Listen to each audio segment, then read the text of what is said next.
Malapit na ang ating 7th anniversary, kaya naman dapat lang balikan natin ang iba't ibang top 7 amazing adventures sa iba't ibang bahagi ng ating nag-iisang Amazing Earth.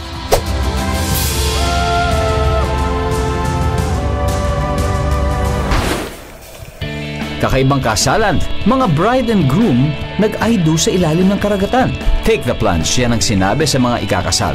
Kasi nga naman, singlalim dapat ng karagatan ang pagmamahal na ibibigay mo sa magiging tuwang mo sa buhay. Pero may ibang couples na literal ang interpretasyon sa kasabihang ito. Sisisirin natin ang mga kilig moments ng kasalan sa ilalim ng karagatan ng Batangas.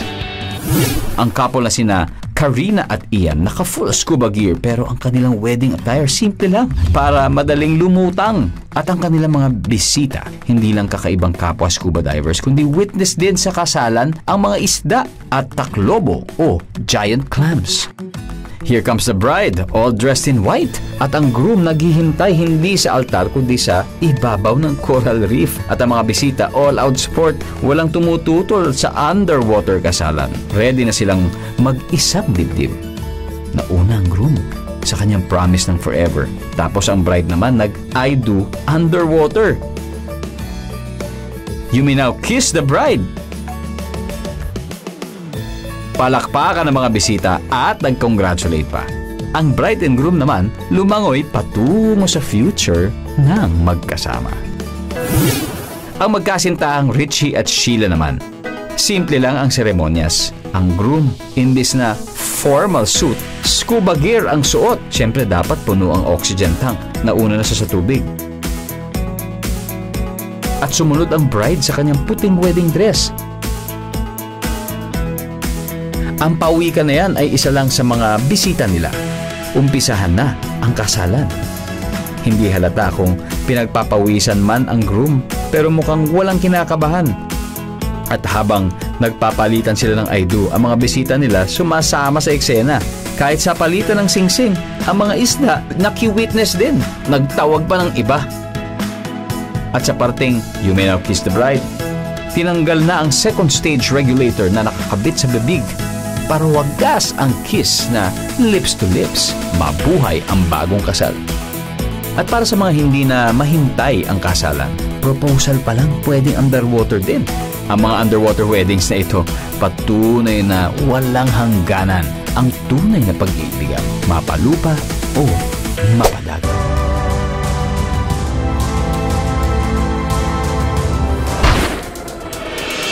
Pinaguri ang Island Born of Fire. Ang Camiguin sa Northern Mindanao ay nabuo mula sa pagsabog ng mga bulkan sa isla. May 7 bulkan dito, kabilang na ang aktibong Mount Hibok-Hibok at ang makasaysayang Mount Volcan. Noong 1871, niyanig ng lindol ang isla na sinundan ng malakas na pagsabog ng Mount Volcan. Nawasak ang pamayanan ng Bonbon at nabura ito sa mapa. Kasamang lumubog ang isang sementeryo. 151 years later, ang Sunken Cemetery ng Camiguin ay isa na ngayong top tourist attraction sa lalawigan. Noong 2004, idiniklara ng local government ang 5 hektaryang site bilang Marine Protected Area. Sa paligid ng nakalubog na mga nitso, nabubuhay ang makukulay na coral reefs. Nakatira rito ang iba't ibang marine species, gaya ng isda, giant clams, at manta rays. Bilang isang marine protected area, ipinagbabawal dito ang pangingisda. Mahigpit din ang panuntunan laban sa pagkakalat ng anumang basura. Mahigit 150 years na mula nang malubog sa dagat ang sementeryo ng Bonbon. Tuloy ang buhay kahit minsan ay sinubok sila ng puwersa ni Inang Kalikasan.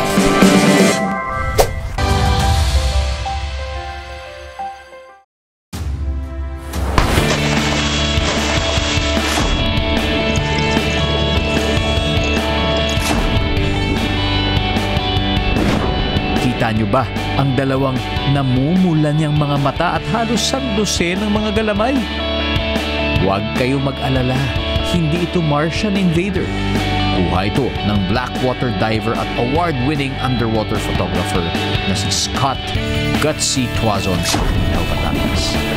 The jellyfish is actually feeding on tiny little shrimp, probably most likely krill. Uy, may pamaypay. May lalaban yata sa Best in National Costume Competition. That is a sub-adult crocodile needlefish.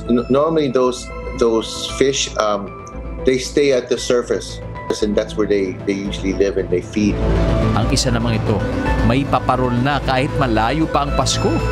Pero mas okay sana kung kita ang buntot ng parol, di ba? O, nagulat kayo, no? May buntot nga. It's called a phronema. It's a type of crustacean as well. Ang jellyfish, crocodile needlefish at phronema ay tatlo lang sa mga marine animals na na-encounter ni Gutsy sa pag-dive ng gabi. Pero ano nga ba ang blackwater diving? Blackwater diving is basically diving in open ocean at night. It should be really deep.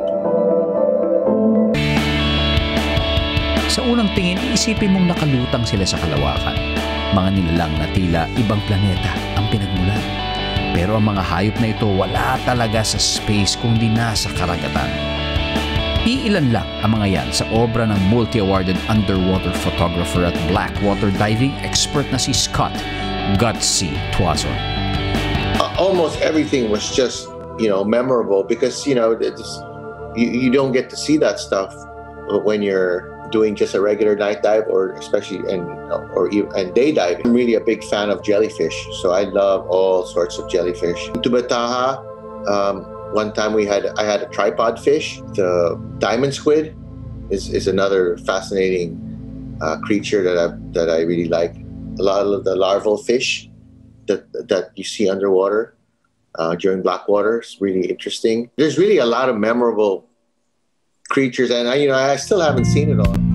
Pag-usapang blackwater diving, hindi pa rin ipagpapalit ang Pilipinas. Anilao is really it's so close and it's one of the best for me. Aurora Province, Pacific side is also nice. Every time I run trips to Bataha, I always make it a point to do blackwater there as well.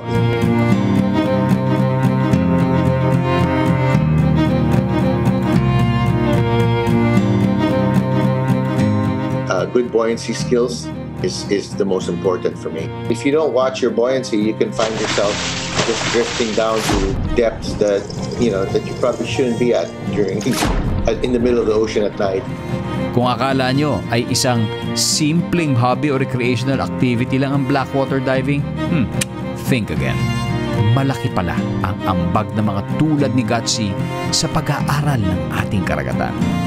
It helps a lot with the scientists because a lot of scientists don't actually get to go out in the field, right? And so the only thing is we're not collecting specimens, but we're taking photos and scientists are seeing new types of behavior, seeing new types of species, seeing new types of relationships.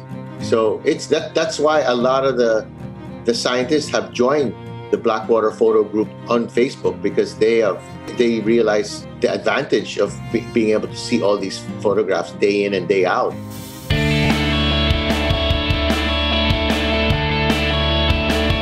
Salamat sa blackwater diver at underwater photographer na tulad ni Gutsy Tuazon, isang amazing Earth hero.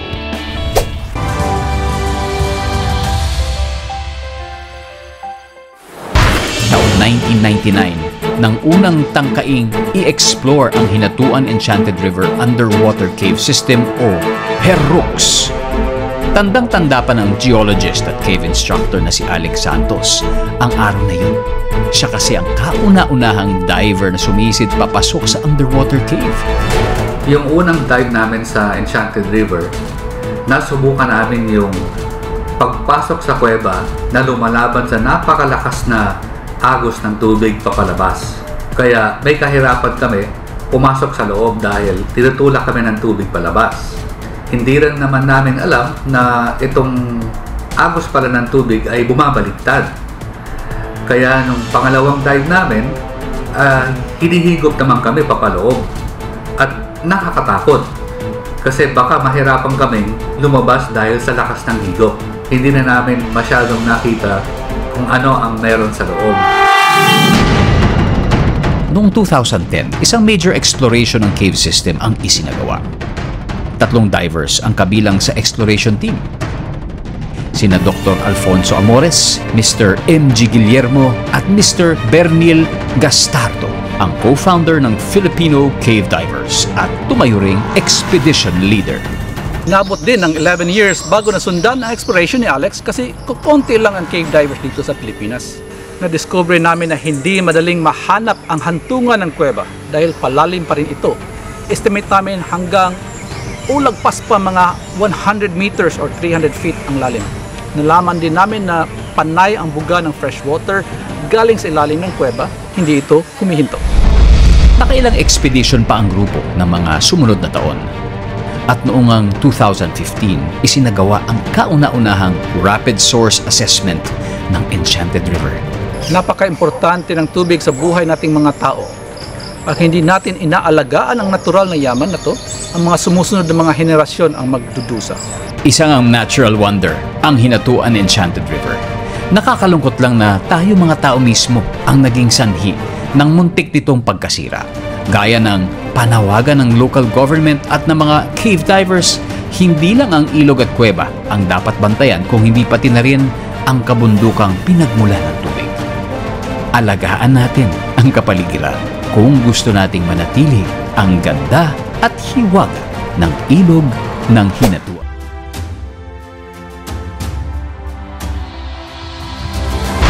Pag pinag-uusapan ang probinsya ng Bohol, una nating naiisip ang world-famous Chocolate Hills sa bayan ng Carmen o di kaya ang mga Philippine Tarsier Sanctuary sa Corelia, Bohol. Pero may iba pang pwedeng mapuntahan sa probinsyang hitik na hitik sa likas na yaman. Sa karagatan ng Bohol, sa ilalim ng mapayapang alon, matatagpuan ang isang pasyalan ng mga kakaibang deboto. May naghihintay nga bang himala para sa mga bumibisita sa misteryosong underwater grotto? Ito ang Bien Unido Double Barrier Reef Dive Site. Sakop ito ng Danahon Bank, ang nag-iisang double barrier reef sa Pilipinas. Noong 2010, nagpasya ang local government ng Bien Unido na maglagay ng imahe ng Our Lady of Danahon at Santo Niño sa ilalim ng dagat. Ang kanilang goal? Mahinto ang dynamite fishing sa lugar. Isa si Mang Rico Cruz sa mga dating nangingisda gamit ang dinamita. Aksidente itong nasabugan kaya't naputol ang mga daliri sa kanyang kamay. Mula noon, tumigil na ito sa paggamit ng dinamita. Ngayon, miyembro na si Mang Rico ng Task Force Kalikupan, isang grupo mula sa Bohol na nagbabantay laban sa illegal fishing para hindi maubos ang likas na yaman ng kanilang karagatan. Ang dasal ni Mang Rico at ng mga kasama niya, sana raw sa tulong ng mga imahen alala ng mga illegal fishermen ang kahalagahan ng pangangalaga sa mga likha ng Diyos. Sinagot kaya ang kanilang mga dasal? Eksaktong isang dekada na ngayon 2020 mula nung dalhin sa ilalim ng karagatan ng Bien Unido Bohol ang 14-foot statue ni na Virgin Mary at ng Santo Niño. Nitong nakaraang September, ipinagdiwang ng mga taga Bien Unido ang 10th anniversary ng grotto. Kabilang sa grupo ng divers na sumisid noon upang ilubog ang religious statues, si Wilfredo Villamero. Ngayon ay 48 years old na, isang dive master at tour guide sa Bien Unido Double Barrier Reef Dive Camp. Deboto rin siya ng Santo Niño. Tubong Agusan del Norte si Fred pero 20 taon na silang nakatira ng kanyang pamilya sa Bohol. At hindi kaila sa misis niya ang peligro ng kanyang trabaho. Nalagay na ba sa peligro ang inyong buhay sa isang experience sa pagdadive? Opo. Pagdating ko sa ilalim, almost 100 feet na po, naubusan ako ng oxygen. Hindi ko alam anong nangyari sa akin. Bakit biglang naubos pero mayroon pang laman yung gauge ko na tiningnan ko, 1,000 pa pero wala na akong mahinga. Naku, delikado. Tapos sabi ko, Senyor Santo Niño, tulungan mo ako, buhayin mo ako, papuntahin mo ako sa itaas. Angat ko sa ibabaw daking gulat ko na buhay nga ako. Nagsuri ako kay Senyor Santo Niño dahil yun ang kasalanan ko, natandaan ko. Tandi yun. Tapos hindi ako nakapagsimba. Diretso kami sa dive site kasi maagang-maaga, 6 a.m. kami nagpumunta doon. Tingin ko, siya rin ang nagligtas sa inyo, di ba? 10 years after maglagay ng mga imahe, mga religious images underwater, kamusta na po ngayon ang lagay ng mga coral reef? Napakasigla na ang mga corals doon. Yung mga bakas na mga dinamita noon, wala nawala na sila. Bakit tingin yung pangalagaan natin ang karagatan at ang ating yamang dagat? Kailangang pangalagaan natin dahil ito po ang bigay ng Diyos at bigay para sa atin, para sa mga anak natin at kaapu-apuhan natin. Yaman dagat, mahalaga sa buhay natin. Para sa amin, ikaw ay isang amazing Earth hero. Maraming salamat po.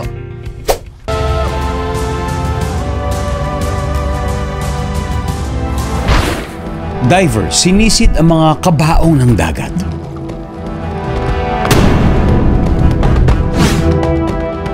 Nitong Mayo lang, natapos ang first full-size digital scan ng pinakasikat na shipwreck sa mundo, ang Titanic. Kahit nakalubog ito sa ilalim ng Atlantic Ocean, sa tulong ng underwater cameras, nabuo rin sa wakas ang exact 3D view ng buong barko na nahati sa dalawa. Pero sa 10 meters lang, makakarating ka na sa lumubog na barko. Gaya ng nagawa ng freediver and vlogger na si Ann Gumiran ng Tagaytay. Nagsimula akong nag-dive around 2017. What made me fall in love as well with freediving is that it made me feel comfortable in the most uncomfortable situation. Sa 6 na taon na yon na nagda-dive ako, meron na akong mga napuntahan na interesting sites sa Mindoro Occidental, yung papuntang Upper Reef. Meron dong Taiwanese shipwreck na about 10 to 14 meters deep na pwede mong pasukin, pwede mong ikutan, ganyan, kasi medyo mababaw pa nga siya. Dapat pag magda-dive sa mga shipwrecks na to, merong kasamang guide na familiar sila around para for safety mo natin. Dapat properly and well-trained ka and baon ng lakas ng loob. Kung tutuusin ay mundo ng mga pumanaw ang pinapasyalan ni Ann. Pero hindi takot ang nararamdaman niya. Marami kasi siyang sea creatures na kasama. Participate kami sa isang cleanup drive and in 1 hour, imagine, we were able to collect 174 kilograms of waste that are mostly plastic. At minsan nakakain pa sila ng mga sea creatures like yung turtles, yung mga plastic na pagkakamalan nilang jellyfish. Ayan. So let's be aware na ganun yung nagiging impact ng basura natin sa dagat. Simulan natin yung pagbabago na gusto nating mangyari within ourselves. Kay Teacher Ann, hindi ka lang lodi sa classroom. Lodi ka rin sa freedivers at sea lovers.